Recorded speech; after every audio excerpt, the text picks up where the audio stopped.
Oi, gente, estou nesse terceiro vídeo para falar sobre o livro Contribuições para uma Teoria Geral do Processo do Trabalho, desde a perspectiva do feminismo negro, das teorias críticas e do antirracismo. E hoje eu quero falar para vocês de um dos capítulos desse livro que trata do acesso à justiça, ou, melhor dizendo, das fórmulas de vedação do acesso à justiça.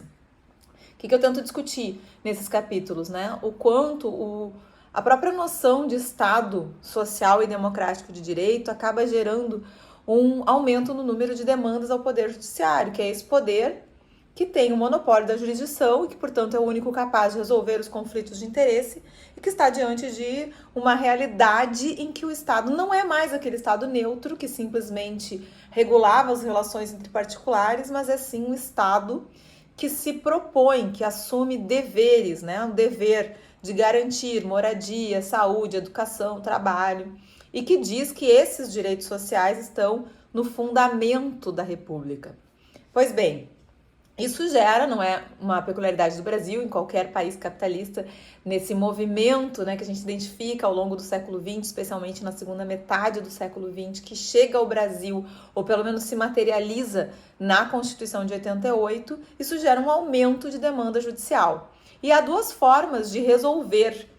essa questão, ou de enfrentá-la, melhor dizendo. Uma forma é dando ao descumprimento dos direitos fundamentais a gravidade, né, que decorre dessa ruptura com a ordem jurídica estabelecida, ou seja, fazendo do descumprimento dos direitos um péssimo negócio, de tal modo que, por exemplo, uma empresa que não pague salário saiba que a consequência do não pagamento de salário será uma condenação, com indenização, com restrição de funcionamento, com expropriação, com consequências jurídicas que farão com que esse sujeito que descumpre a ordem jurídica pense: não farei mais isso, não vou arriscar deixar de cumprir, por exemplo, direitos trabalhistas. Essa é uma forma. A outra forma é vedando a possibilidade de discutir a lesão a esses direitos na justiça, no Poder Judiciário, no nosso caso, na Justiça do Trabalho. Pois bem, o que a gente vê acontecer no Brasil, assim como em outros países capitalistas ocidentais, especialmente a partir da década de 90, e isso tem inscrição no documento 319 do Banco Mundial, que traz essa receita para os países da América Latina, é a criação de tecnologias de vedação do acesso à justiça. Algumas nós já tínhamos, inclusive, né? Tem uma histórica na Justiça do Trabalho, que a gente pode até conversar sobre ela em outro vídeo, que é a outorga da chamada quitação de contrato em acordos judiciais e extrajudiciais, que é uma cláusula que não tem previsão legal, que foi criada, inventada na Justiça do Trabalho e cujo efeito é vedar a possibilidade de acesso à justiça, porque quem faz um acordo sobre horas extras, por exemplo, se no acordo tiver essa cláusula de quitação do contrato de trabalho, não vai mais poder ajuizar a ação trabalhista para discutir outras questões do mesmo vínculo. Essa é uma técnica de vedação do acesso à justiça que se instala na Justiça do Trabalho há décadas. As que aparecem de forma mais recente ou retornam de forma mais recente e que eu discuto no livro, eu discuto também a questão da conciliação, mas discuto também outras que, digamos, retornam ou são reforçadas nas últimas décadas a partir do documento 319. Uma delas é a prescrição intercorrente, que nunca existiu no processo do trabalho, até porque o processo do trabalho nunca separou o conhecimento de execução, e que vem, né, no bojo da reforma trabalhista, e tem um capítulo só para falar da prescrição, que é uma técnica de vedação de acesso à justiça, porque, vejam, é o Estado que detém o monopólio da jurisdição, dizendo: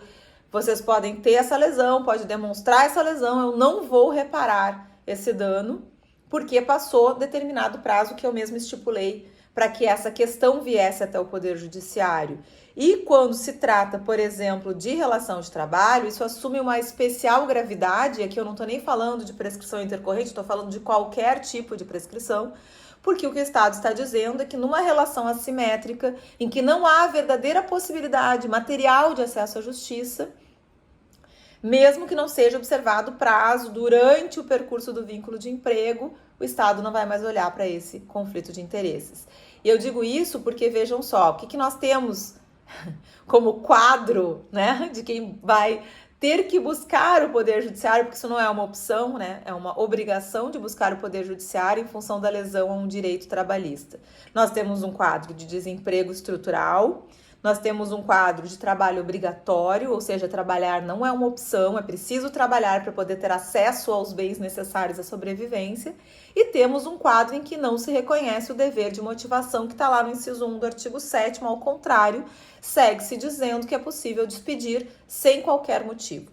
Então, nessa moldura, preciso trabalhar para sobreviver, sei que tem muita gente por aí procurando emprego e não consegue, e não há uma exigência de que o meu empregador motive a dispensa. Quem é que vai até o Poder Judiciário enquanto ainda está empregado, enquanto ainda está com um vínculo de emprego vigente?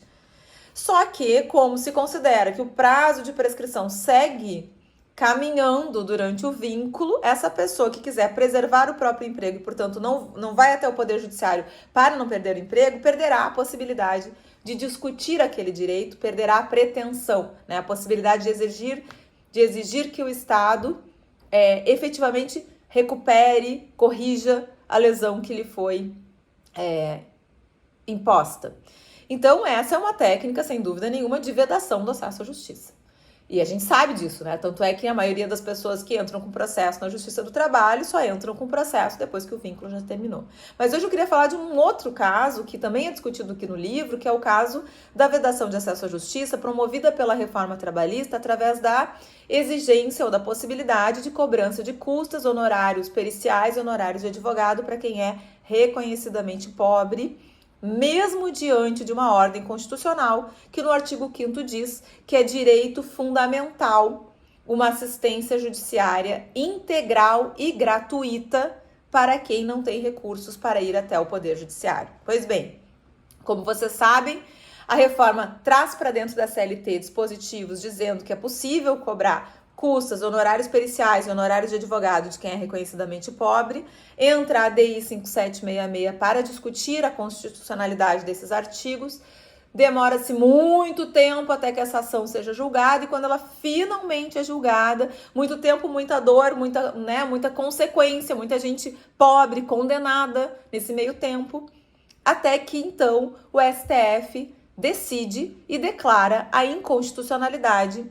do artigo que trata da cobrança de honorários periciais de quem é reconhecidamente pobre e foi sucumbente no objeto da perícia, e o parágrafo 4º do 791A, que é a cobrança de honorários de advogado de quem é reconhecidamente pobre.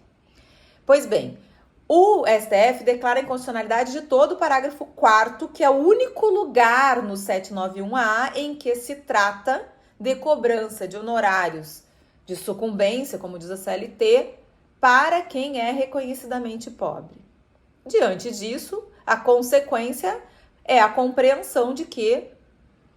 se restabelece, então, o discurso constitucional que estava agredido pela reforma trabalhista nesses artigos, ou seja, o discurso de que a assistência judiciária é integral e gratuita. Eu chamo atenção para esse fato. O artigo 5º fala assistência judiciária integral e gratuita.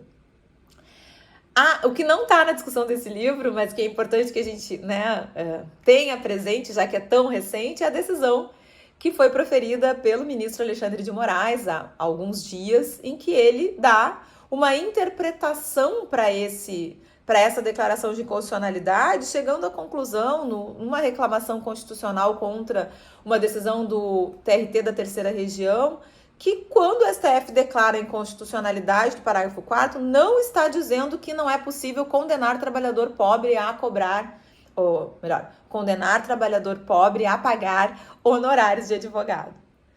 desde que eles fiquem sob condição suspensiva. Mas veja, e eu convido vocês a lerem tanto a discussão do livro, quanto o texto da decisão da ADI 5766, porque o texto, especialmente a ementa, vai concluir que o parágrafo 4º do 791A é inconstitucional. E é só esse parágrafo que autoriza cobrança de honorários de advogado de quem é reconhecidamente pobre. E isso é feito no bojo de uma ação de inconstitucionalidade que vai discutir exatamente a incompatibilidade dessa regra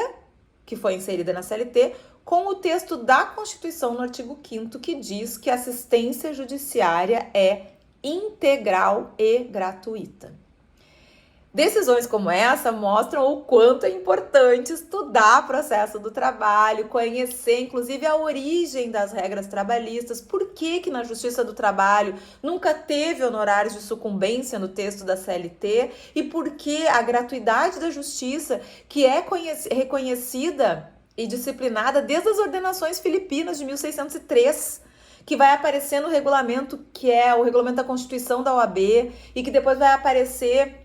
em legislações como a 1060, que é uma legislação lá de 1950, na 5584, que é lá da década de 70, e vai aparecer na CLT e vai estar como um direito fundamental na Constituição. Por que a gratuidade aparece ao longo do tempo e inclusive está no anteprojeto que institui a Justiça do Trabalho como um dos objetivos ou princípios, né? Porque essa foi a palavra utilizada no anteprojeto, da própria Justiça do Trabalho. Porque a Justiça do Trabalho e o processo do trabalho existem para dar condições de acesso à justiça e realizar direitos alimentares, como são os trabalhistas, para quem não tem outra forma de realizá-los, senão através do Poder Judiciário. E a gratuidade, portanto, faz parte da própria razão de ser do processo do trabalho. Porque, de outro modo, vejam, eu disse a vocês há pouco, né? A maioria dos nossos trabalhadores que viram reclamantes, eles só ousam ir para a Justiça do Trabalho depois que já perderam o emprego. Se eles tiverem essa possibilidade que seja, né, de saírem de uma ação trabalhista, condenados a pagar honorários de advogado, mesmo sendo reconhecidamente pobres, e vamos lembrar, né, gente, os honorários de sucumbência são fixados por esse texto da CLT sobre aquilo que é julgado improcedente no processo, mas não significa que aquele fato não aconteceu, não significa que está diante de uma demanda temerária, não se trata de má fé, não se trata de demanda temerária, trata-se simplesmente da ausência de provas suficientes para convencer o Estado de que a parte tem razão. E a gente sabe o que isso significa, quem lida com o processo do trabalho sabe o que isso significa, num processo cuja prova é muito difícil de ser feita. Bom, tudo isso para dizer para vocês que eu quero convidá-los a conhecer e ler esse livro e a pensar sobre questões como essa, conciliação, prescrição, acesso à justiça, desde uma perspectiva que compreenda, inclusive, a função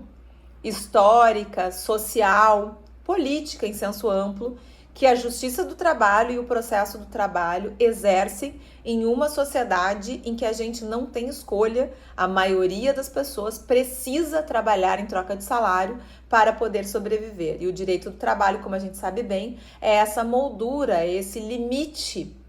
da exploração possível, esse mínimo de direitos para garantir que alguém que venda a sua própria força de trabalho não se exaura nessa venda, não se transforme em objeto dessa relação jurídica. Então é importante conhecer, falar disso, né? Enfim, debater essas questões, especialmente quando a gente vê que a Corte Constitucional tem se ocupado delas e não tem se ocupado delas para ou melhor, de forma talvez atenta, né, a essa razão histórica, que não é outra coisa do que o princípio, né, a razão de existência do processo do trabalho, visceralmente ligada à proteção a quem vive do trabalho.